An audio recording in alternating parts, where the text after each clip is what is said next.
Hi ನಮಸ್ತೆ, welcome back to the channel. ನಾನು ಚೈತ್ರ ಶೆಟ್ಟಿ. ಹೇಗಿದ್ರೆ ಎಲ್ಲರೂ ಹೋಪ್ಫುಲಿ ಎಲ್ಲರೂ ಚೆನ್ನಾಗಿದ್ದಾರೆ ಅಂತ ಅನ್ಕೊಂತೀನಿ. ನಾನು ಕೂಡ ಚೆನ್ನಾಗಿದ್ದೀನಿ. ಕೊನೆಯದಾಗಿ ಸ್ವಲ್ಪ ಚಿಲ್ಲಿ ಫ್ಲೇಕ್ಸ್ ಅನ್ನು ಹಾಕೊಳ್ಳಿ, ತುಂಬಾನೇ ಚೆನ್ನಾಗಿರುತ್ತೆ.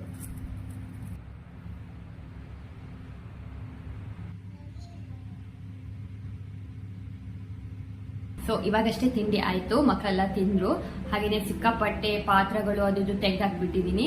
ಶೂಟ್ ಮಾಡ್ಬೇಕಂದ್ರೆ ಹಾಗೆ ಅಲ್ವಾ, ಅದು ಇದು ಎಲ್ಲ ತೆಗೆದಾಕ್ಬಿಟ್ಕೊಂಡು ಒಂದೊಂದು ತೆಕ್ಕೊಂಡು ಮಾಡಿದ್ದೀನಿ. ಅದನ್ನೆಲ್ಲ ಕ್ಲೀನ್ ಮಾಡ್ಕೋಬೇಕು, ಮನೆ ಕೆಲಸ ಎಲ್ಲ ಮಾಡ್ಕೋಬೇಕು. ಅದೆಲ್ಲ ಆದ್ಮೇಲೆ ನಾನು ಇನ್ನೂ ಒಳ್ಳೊಳ್ಳೆ ರೆಸಿಪಿಗಳನ್ನ ಹಾಕ್ತೀನಿ ಇವತ್ತು. ನಂದು ಪ್ಲಾನ್ ಅಲ್ಲಿ ತುಂಬಾನೇ ಇದೆ, ನೋಡೋಣ ಯಾವ್ದೆಲ್ಲ ಮಾಡೋದಕ್ಕಾಗುತ್ತೆ ಅಂತ ಹೇಳ್ಬಿಟ್ಟು.